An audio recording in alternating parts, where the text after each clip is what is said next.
problems like COVID, we don't have to deal with them that often. True. And, obviously we didn't deal with the Great Depression all that great. That's why it's the Great Depression. This is A New Angle, and I'm your host, Justin Angle, marketing professor at the University of Montana College of Business. This podcast is my chance to speak with cool people doing awesome things in and around the great state of Montana. We are proudly underwritten by First Security Bank and Blackfoot. Okay, so we're back with Bryce Ward. This is Incentives and Instincts episode, N+1, let's call it. And Bryce, we are not in the studio. We're doing this remote. We have turned our personal podcast dimmer switch to the left, I guess, metaphorically. And it doesn't seem like a wise time to be gathering in the studio. So we're doing this remotely. Bryce, thanks for joining me. Well, happy to be with you. I won't say I'm happy to be here, because here means I'm back in my basement and hoping my children don't make too much noise. And so you're coming off of kind of when we sort of got together to schedule this session, you're kind of experiencing some mild cold symptoms, and that created some heightened concern. And it would be nice if you could go get tested and sort that out, but it seems like testing continues to be a problem. I'm hearing on the order of 7 to 10 business day delays in getting a test result. Which means that the test is at this point almost useless. Right. And we're seeing, I don't know if surge is the right word, but I think it's actually the right word to describe the case levels we're seeing on a daily basis here in Montana. We went from no new cases for several weeks in a row, or, one or two here and there, to I think the peak was 147, at least the recent peak. And I think there's debate about whether that is a peak or not. Bryce, how do you make sense of the numbers we're seeing right now? It's really hard. When testing results are so far delayed, right? It's what you want, obviously, is a sense of what's the level that I'm dealing with right now. And if what I'm instead seeing is what was the level at some point many days ago, and we are moving backwards in terms of people at the margin saying, I'll get a test. Like, a month or two ago, it was easy, right? You went in, you got a test, usually got it back in a day or two. And with the surge in cases, not just here, but elsewhere, which is overwhelming the labs that are serving as the processors, because it's the lab processing that is now the constraint. Mm-hmm.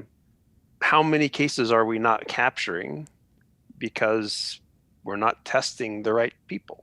And it's pretty, I guess, no other word other than frustrating.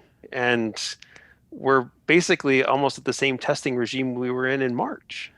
Yeah, and just thinking of your experience there, like you had some symptoms, but you did not go get a test. Now, if we're really going to invest in understanding the spread of the disease and exposure in our communities, like, you got to be able to go get a test and then make decisions associated with that, because you may or may not have or have had the virus. If you don't get a test, we don't know, and it's really hard to make decisions based on, no information whatsoever.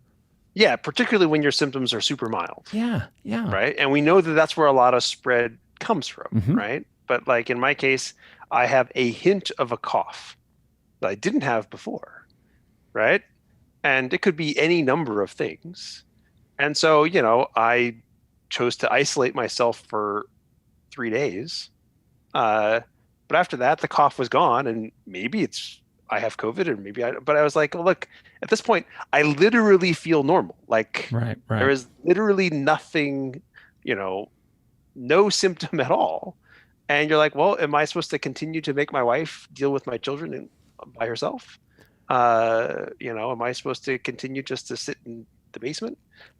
And it would be much, much, much, much nicer to have been like, oh yeah, I can go get a test and they'll give me a result in like a day or two. Ideally, it would have given me a result in like 15 minutes.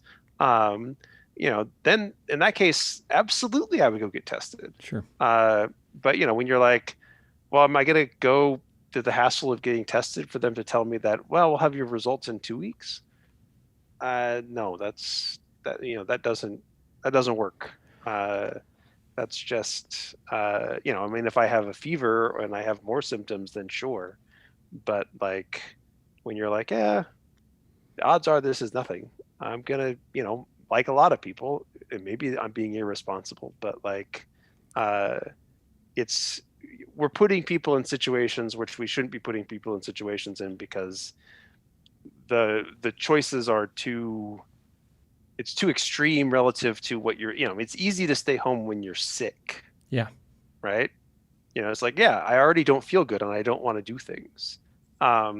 It's much harder to kind of put yourself into a bubble if you feel fine. Yeah. And even within that, Bryce, like it's hard for you to do it. It's hard for me to do it. And the fact that it's hard or we perceive it as hard, given the privileges that we have in our life, or the ease with which we can make those choices. Like other people, it's not even a debate. Like a little sniffle, I can't not go to work over that.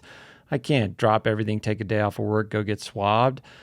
I mean, yeah, we're in a fortunate position. And even then, I think like it's probably pretty easy for us to be responsible. And yet it's hard to even know if it's worth being responsible. I mean, I think what we do know, it's clear that there's a lot more virus in our state.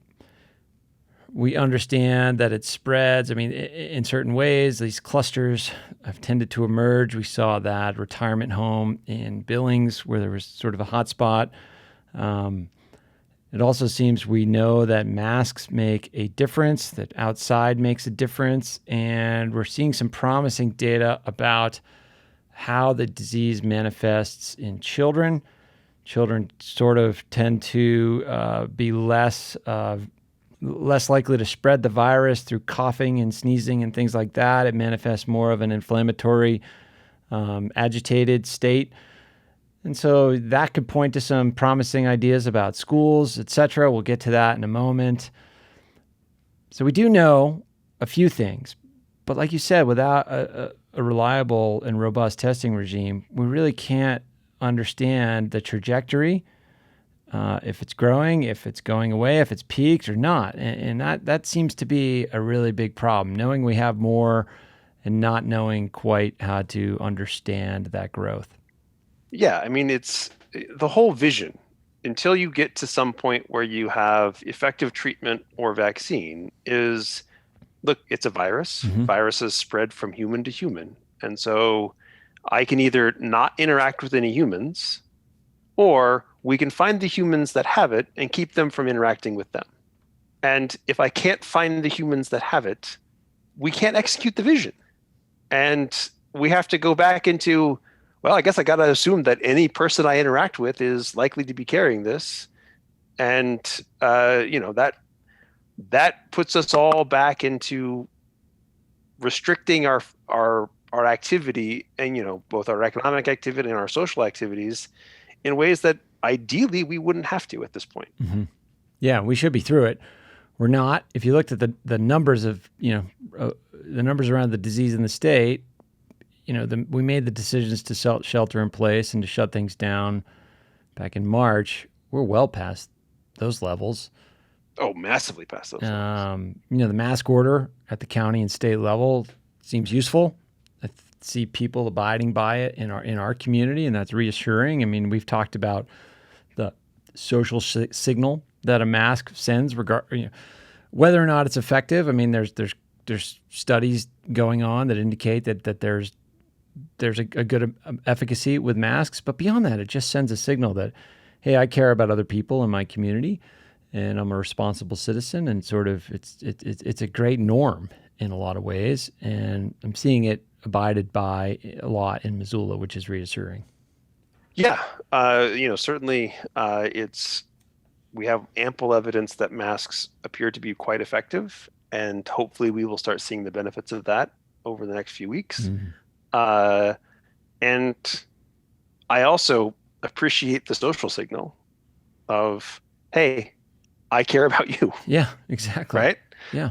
It is a good thing for us to live in a community where we can look around and be like, oh yeah, people care about not just themselves, but the health of those around them. Mm-hmm. And so speaking of the health of those around us and the health of our community, I mean, you engage with the economic leaders of our community frequently.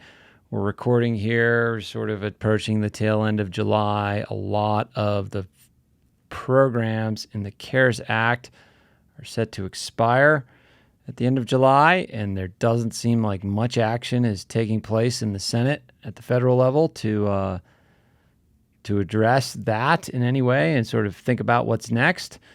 How are you making sense of, well, I guess there's two questions there. Like, how are you making sense of the policy stall? But before that, maybe talk about like what happens August 1st to the business community, to individual consumers. Like, what are you looking for out there? Okay, so CARES Act pumped a lot of money into the economy. Mm-hmm. And in fact, it actually increased income above the levels that we would have expected to see without COVID. In terms of a lot of those individual unemployment security payments, the $600 extra dollars. So if you're getting $600 a month, a lot of people are getting more money. Their wage effectively went up. Yeah. We're basically paying you to stay home, mm-hmm. And we're paying you a good wage to stay home. There was the $1,200 payments for people, and then you have the business side of it as well. But as a result of that, we've supported a lot of consumption. Yeah. And some of that consumption was probably irresponsible. You got people with extra money in their pockets and extra time on their calendar. Yeah. They don't have to go to work and they got more money. I mean, that's going to lead to, even if it's irresponsible, it naturally will lead to more consumption. Yes. And, if you go around our state, you actually interact with some of the out-of-state people, they will tell you that exact story, mm-hmm. right? I'm here on my unemployment check. So that's, and from an economic standpoint, that has provided meaningful support. We bottomed out in the middle of April, right before the CARES Act passed, and almost immediately after the payment started going out, consumption jumped. And then it rose for about 2 months until the middle of June, at which point everything stalled out. And we stalled out in part because the virus resurged and people had to be like, oh, wait a second. Mm-hmm. And so, now we're in kind of this holding pattern of, certainly in places where the virus is, worse than Montana, we've actually seen backsliding, employment actually going back down, consumption going back down. The CARES Act did good. It helped us kind of bridge the gap and get through a time when we really did want to shut down activity. The problem is that in an ideal world where we had an effective testing regime and tracing regime, and we had kind of done all the stuff we needed to kind of say, okay, well, this is stuff that we can operate and this is stuff that we can't, and we're going to keep that stuff closed and we're going to pay you to stay closed. We haven't done that, and we're kind of running out of what we have. And so, there's a lot of concern that without enhanced unemployment, that's the main thing that expires immediately.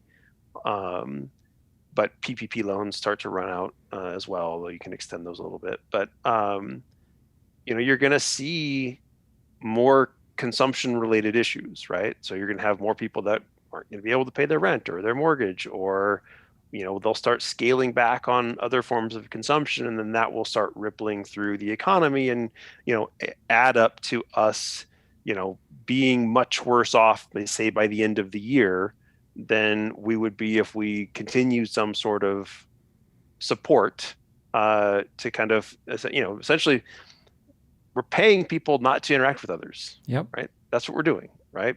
Because in some sense, the people aren't going to interact with them anyway. Right. That's the reality.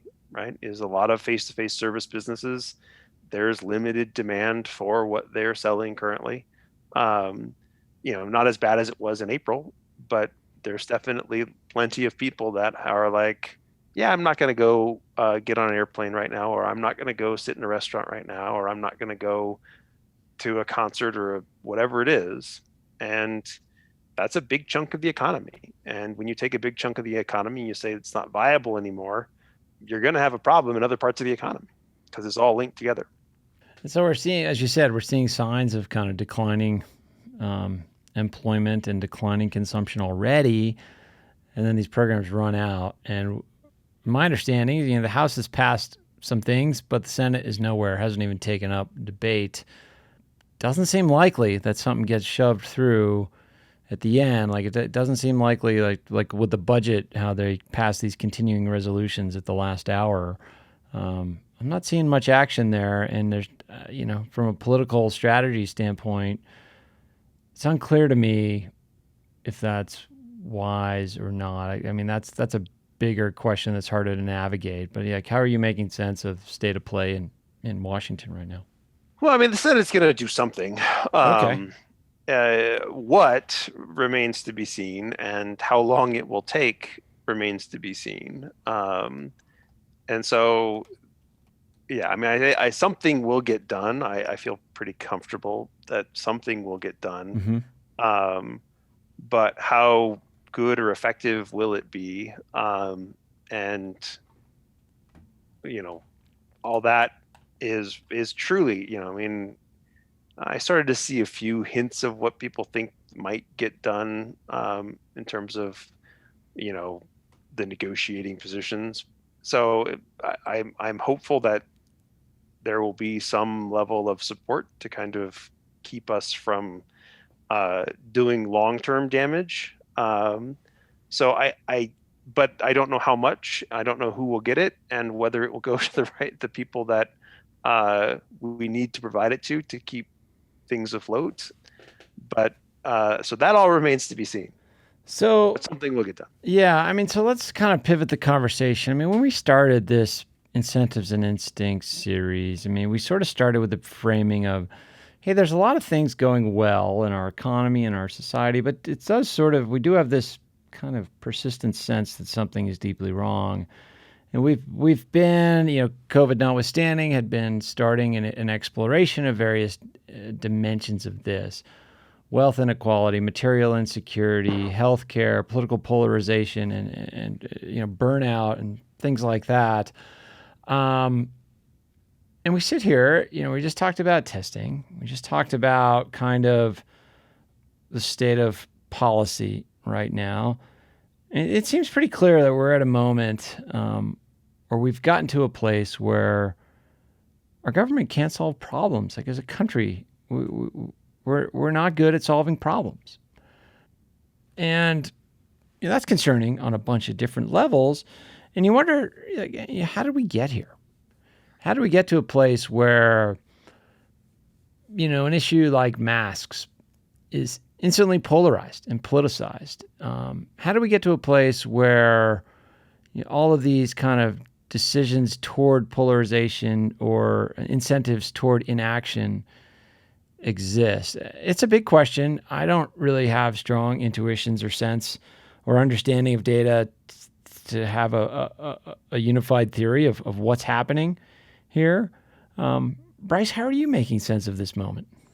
Well, we've been having this conversation literally as long as I've known you. Since we've met, yeah. It's literally the precursor to this. So this notion that we can't solve problems is not new. It's just you would have hoped that when a real, obvious, and significant problem arises, we would have been more capable of addressing it. So there is new information in that our inability to effectively address this problem when it's a real threat. And, I mean, we're at hundreds of thousands of people dead and, trillions of dollars of economic losses. And we're falling into the same pattern. So there's definitely something wrong. I think we can agree that. Now, in terms of where does it come from, that's hard, right? Because it's tough to come up. There's a lot of, think of it like a a machine with lots of gears, Mm-hmm. right? And while there's lots of gears that are necessary for us to have followed this whole path, it's not one of them by itself is it's that one, right? There's a lot of different pieces that go into creating a situation in which, even in the face of significant problems, we don't just kind of come together and, pick a vision and go with it. And before we kind of get into it, do we have a false notion of our ability to solve problems being better in the past? I mean, I sort of, it's easy to fall into this nostalgia trap of, oh yeah, back in World War II, we rallied around this, or back in the Cold War, we rallied around that, or we were able to do this then. Is that like a false understanding of history, or have we actually gotten worse at solving problems at a government level? It's hard, right? Because what we see from history is we see big stuff. We don't get to see all the little stuff that goes along the way. And right. certainly history repeats, right? I mean, there were anti-mask protests in 1918. Mm-hmm. So this notion that, we're now uniquely incapable of wearing, no, that's kind of a thing. I guess I would have hoped that with more scientific understanding of viruses, it would have been easier this time around. But yeah, no, it's certainly this notion that we've always been able to rise to any challenge and solve any problem is not true. I don't know if we have some objective measure of our ability to solve problems, because in some sense, how we solve problems is, in some senses, in the eye of the beholder, right? Yeah. Like, yeah. Particularly at a political or social level, there's winners and losers, and so solving one problem may mean creating another one for somebody else. Mm-hmm. And so, but it does seem. I mean, certainly things like, and now we're getting into the political machinations, but the filibuster didn't used to be used as regularly. Sure. There's been all sorts of kind of process-related changes that do seem to suggest, almost in the current moment, a greater willingness to gum up the wheels and try and, and a less willingness to kind of solve problems. Now, and part of this is just a weird point in terms of where we are politically, right? In terms of elections are close.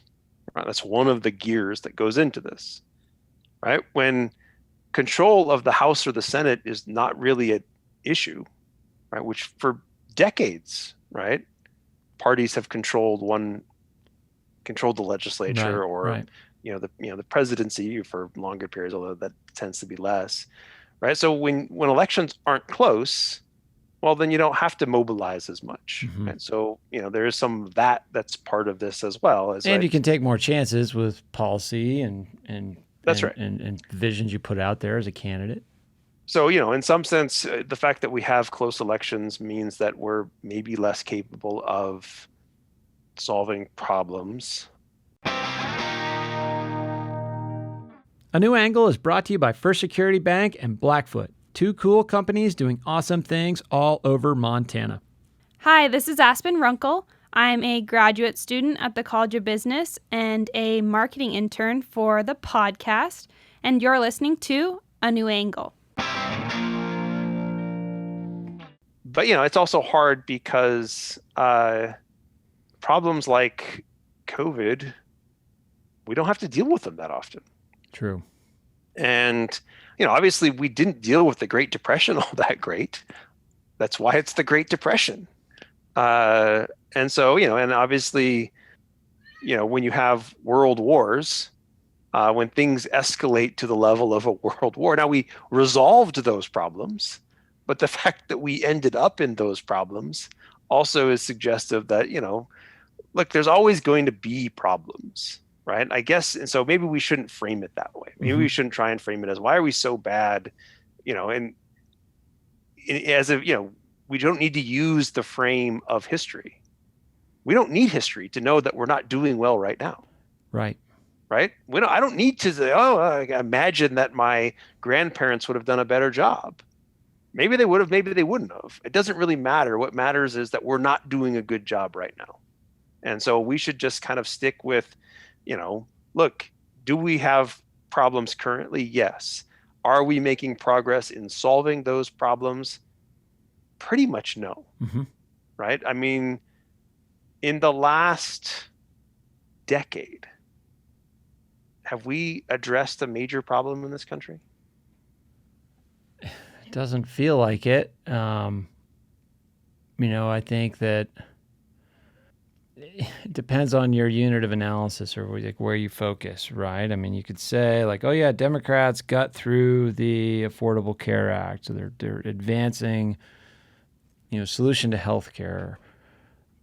From another perspective, you could say, well, the Obama administration did nothing to address, wealth inequality or middle class prosperity or enduring issues in our society. And I guess you could go down at issue by issue. And there's certainly marginal progress. And I would say that, the Affordable Care, I mean, that was slightly more than 10 years ago. So that I use decade advisedly. Medicaid expansion by itself is something that has generated significant benefits and solved a variety of problems.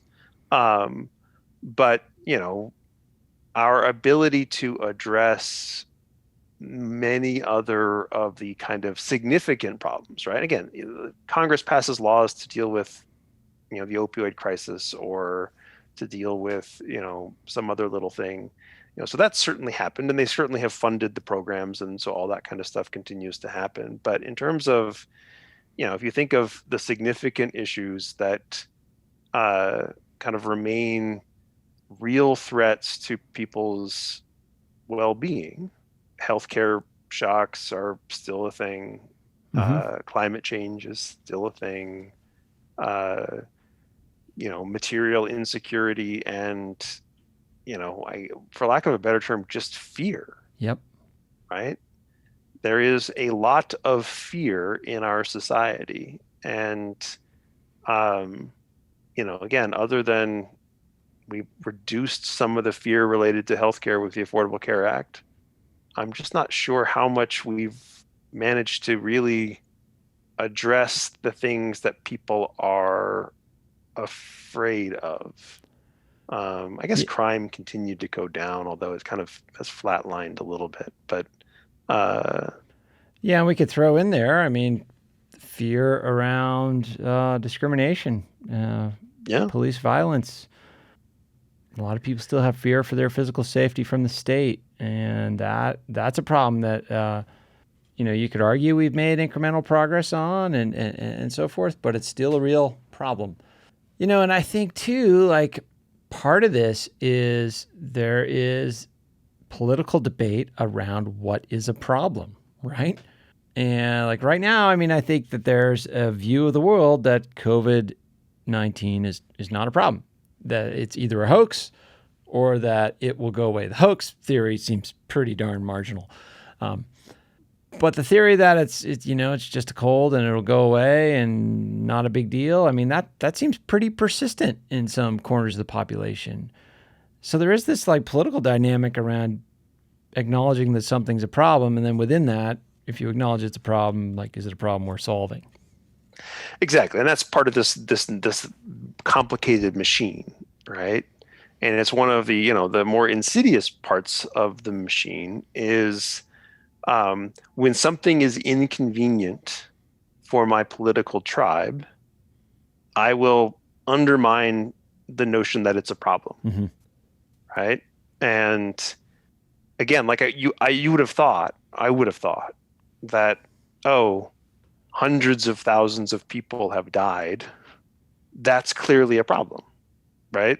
Like there's no way to minimize that, and yet here we are. Well, I think a way to minimize it that hasn't happened, but a way to contextualize it at the very least is to put that number up against other forms of death during the same period. Like how many drug overdoses were there? How many drunk driving accidents were there? Car accidents, deaths of despair, another thing that we've talked about, or deaths from other forms of illness that we could put resources towards. But there hasn't even been that, right? There hasn't even been an attempt to have that kind of context. Well, because you won't be successful with that, right? Right.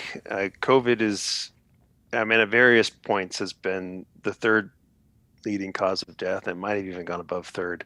I mean, it's excess mortality this year. So the number of deaths total, right, since COVID started, relative to baseline, I mean, we're definitely 25% Right. above. Mm-hmm.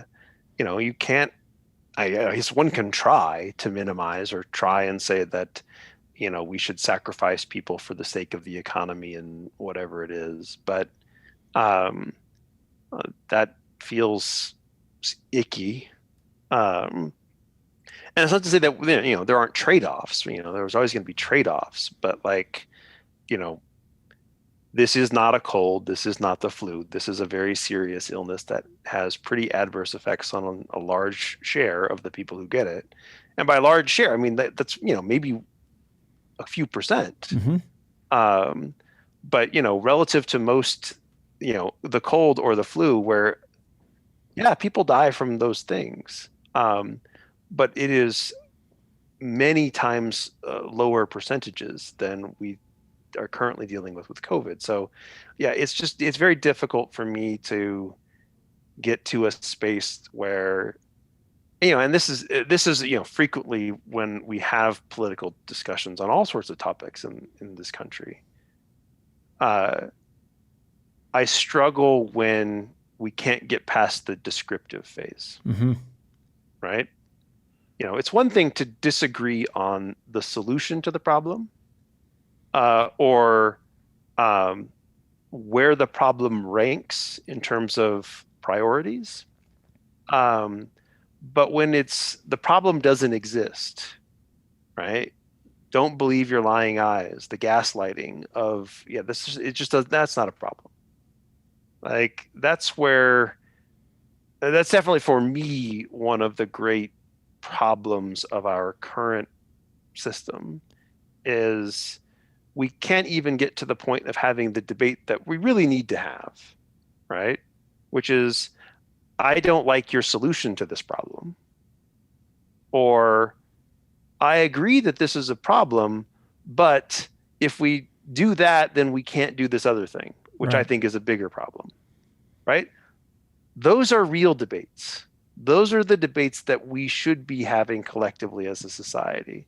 But those are not the debates that we are frequently having. We basically have to spend a bunch of energy convincing people that it's a bad thing that a bunch of people are dying, or it's a bad thing if X, Y, or Z is happening, or that doing something simple like wearing a mask can help solve that problem. So it's that's where I am currently frustrated. Again, I don't know if it was better at a time in the past, but it certainly seems like we should be capable of having a more sophisticated discussion of both, this is a problem, and here's the evidence of that shows us that this is a problem. And then, okay, great, we can agree that this is a problem. This is not what we want, right? And then we should be able to move forward from that. And the fact that we can't get there, that we are, in fact, probably moving backwards from that ideal, is something that frustrates me to a great extent. Yeah, and you've brought this up in a variety of contexts. I mean, it seems like we have repeatedly a framing problem. I mean, we talked about it extensively in the COVID collab, that the notion of reopening the economy was misframed, and we tried to present some other ways of thinking about it. Now we're looking at a similar misframing. This one maybe even more pernicious or misguided in terms of, we've applied this reopening kind of notion to schools as this discrete thing. The doors are open or the doors are not. where you raised the question, I think this is the right one. Like, that's the entirely wrong problem. The problem is, or the challenge is, how do we educate our children? This one is at least, I can at least understand how we make the mistake, right? In terms of, we're not seeing clearly what the problem is, right? We're like, we're kind of in the ballpark, but we haven't got it precisely drilled down. But yeah, this notion, this reopen, while the pandemic is ongoing, nothing is truly reopening, right? There's more activity in certain spaces. Sure. But reopening, this notion that we're going to go back to what we had before it's just nonsense. And so, with schools, we've spent a ton of time and effort, myself included, trying to figure out, well, how do we safely reopen schools, right? What does that mean? What does it look like? All that kind of stuff. And, opening schools certainly can be part of the solution, but you get a much better answer when you ask the right question, which is, what's the problem that we're really trying to get at here? Which is, we need to figure out how to educate and care for children because they require lots of time and attention. Absolutely. And if we don't, so the care piece is important. And then we have a window in which we've set aside to educate them. And if we miss that window, there's long-term consequences. Mm-hmm. And so for me, you get to a better answer if you start with, well, what's question am I trying to answer? In this case, it's, I got to figure out how to care for children and educate them. And I've got to respect the fact that the parents, you can't just say, oh, parents, well, you guys figure it out, which is kind of what we did in the spring. Mm-hmm. Yeah. We just said, we just thrust it upon people. Here you go, parents. The entire infrastructure that we have built for caring and educating for children, we're not going to allow you to access that. We're going to put this little piece online and we'll try and do some stuff. We'll make some stuff up as we go along and, figure it out. And, we now have data, right? So parents were spending 2 to 3 hours a day educating your children. That's average. Obviously, there's enormous variation around that, depending on how many kids you have, how educated you are, what kind of resources you have in the house, in terms of computers and the internet. But almost all parents work, right? So 70% of children under the age of 13 live in a household where every adult in their household is either working or in school. Like, there's just not a lot of resources that are sitting around idle in most people. With older children, they can kind of care for themselves to some degree. But when you go and you say to parents, hey, parents, you now have 2 to 3 hours of education and an additional, say, 4 to 5 hours of setting up for education the next day and just providing care. Well, prior to COVID, on days in which you went to work, a working parent has 2 hours of leisure time. So the arithmetic doesn't work here. Right? 2 to 3 hours of education, 4 to 5 hours of care, but only 2 hours of leisure time. And that leisure time isn't really leisure time. A lot of that's just like, I'm burnt out and I'm like, watching I can't TV. do anything. And a lot of that is like, you say 2 hours, yet, in terms of children's education, a lot of this just like we don't have the absolute amount of time needed to solve this problem in our current configuration, but also like within that, like our days and lives are not structured in such a way to solve the problem either. Yeah. Even if I have 2 hours of time that I could address, I could direct towards solving this problem, I don't have it when my kids are at their best and most ready to learn and engage. I have it probably after their bedtime. Yeah. You've got this whole time challenge of shifting things around and, okay, well, who gets your good hours? Right. Yeah. And on what days, right. And what are the consequences of that? And, so obviously, okay, so there's the problem. There's one of the many problems related to COVID, right? And here we are, it's the end of July, and I've seen various plans for opening schools, but all of those plans have in them, well, if the virus is bad, we're just going to shift you back home, Right. whether for 3 days a week or for the whole week. And 1 in 5 Montana workers are in that household where every adult in the household is at work, Wow. but they have a kid under age 13, at least one, right? Well, how do you operate a society? How do you operate an economy when 1 in 5 of your workers is in a situation where and look, who deals with it in the household? There's all these, and obviously almost always it's women, but like not always. But there's definitely, there's other resources that one can pull in to help you address that problem. But I would have hoped that we would have had a more robust vision for how we're going to solve the problem of caring for and educating our children at this point, given that we know that we're not going to be out of the COVID issue for a while. And, obviously the problem is that the only way to solve the problem without putting all the burden on parents is to provide resources that parents can access. And, right now, as we talked about with respect to Congress, those resources have largely not been made available. Right. Yeah, it's funny how this tension or dysfunction that you're describing, I feel like it exists at an individual family level as well. Like on any given day right now, I feel like in some ways, like life is actually a little bit easier. The number of appointments for my children and activities that they do is drastically reduced, and every day is pretty simple. And there's actually in our family there's kind of been a little bit of a beauty to that. Like it's been enjoyable in some ways.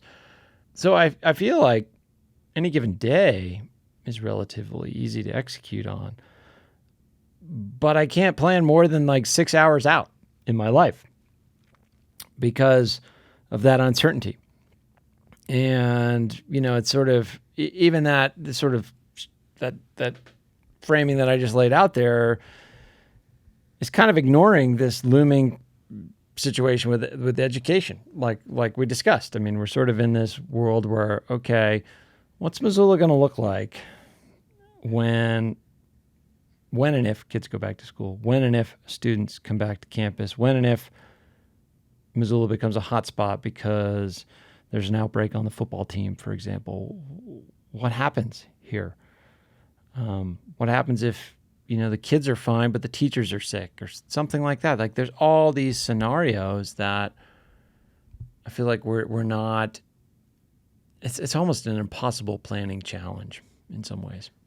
And, and I've made the joke, this is not the time for people who require plans. Yeah, this is not their time to shine, right? This is the time for those of us who are more like, hey, we'll just kind of adapt on the fly. Mm-hmm. So there's certainly a need for that, but that doesn't mean that you can, this doesn't mean there's not a plan. It's just a plan to adapt. Right.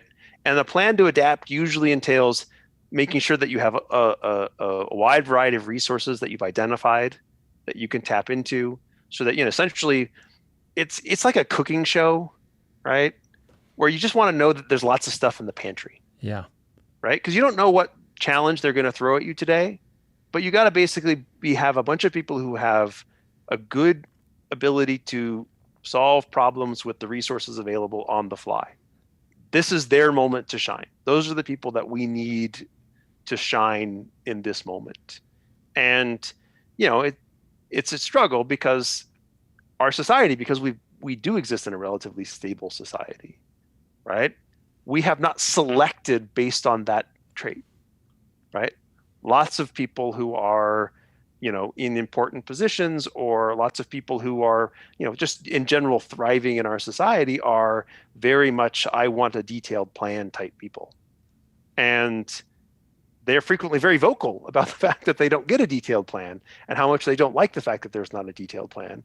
And that becomes just another impediment to solving the problem. Right.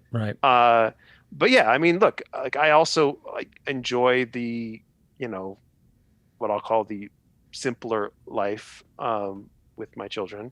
I like the fact that there aren't as many activities and all this kind of stuff. But yeah, at the end of the day, it's one thing when there's not, what is basically, it's fine if they just go outside all day, right? But that's a summer vacation luxury.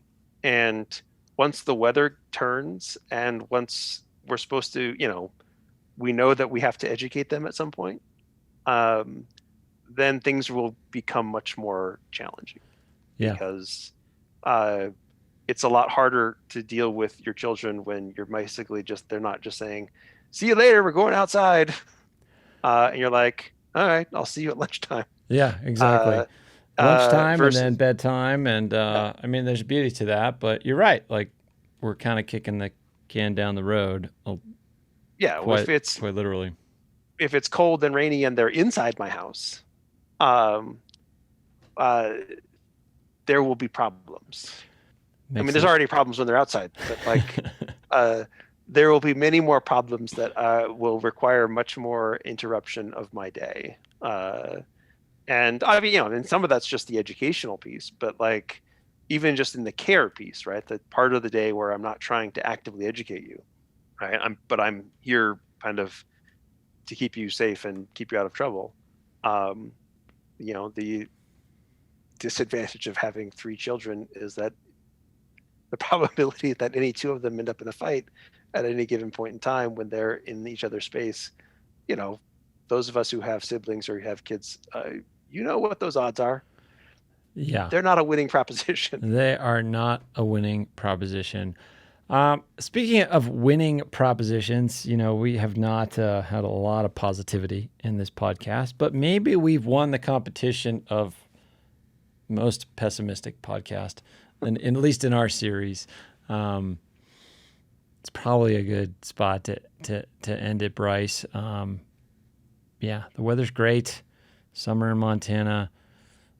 Life is good on many dimensions. People get outside and enjoy themselves. Any parting positive thoughts, Bryce? Can you summon any? Any positive thoughts? There are silver linings. There are rays of, sun off in the distance.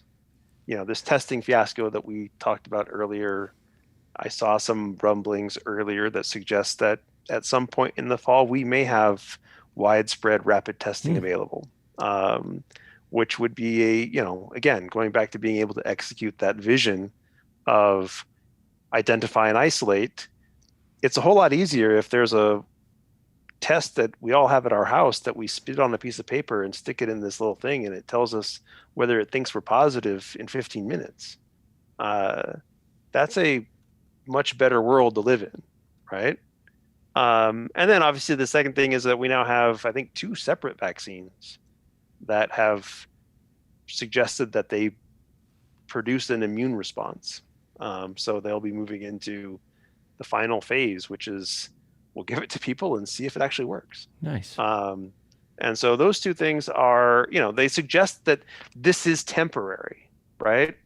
Which doesn't mean that it's over, that we can be relaxed, but it does mean that, look, we should be able to achieve a higher level of execution because we know that we're not going to have to do this forever, right? We should be able to kind of go back to the core vision, which is, look, minimize your contact, find the people who are sick, isolate them so that we can go back to doing more and more of the stuff that we normally do, safe in the knowledge that we're not encountering somebody who might transmit it to us, and we're all wearing masks. So if we do happen to have the bad luck, the odds of them giving it to us are low. So that vision is still there.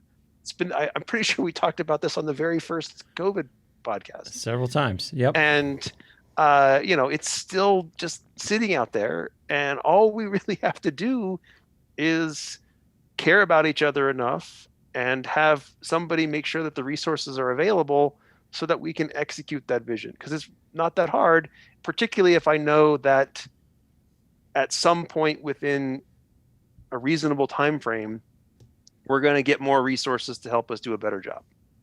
Okay. Well, Bryce, that seems like a good way to bring it to a close. It never always gets worse. I look forward to our next conversation next month. Who knows? Maybe we'll be in the studio, maybe not. We'll see. The world seems to change every day, and that's probably a good thing. So, Bryce, until next time, thank you.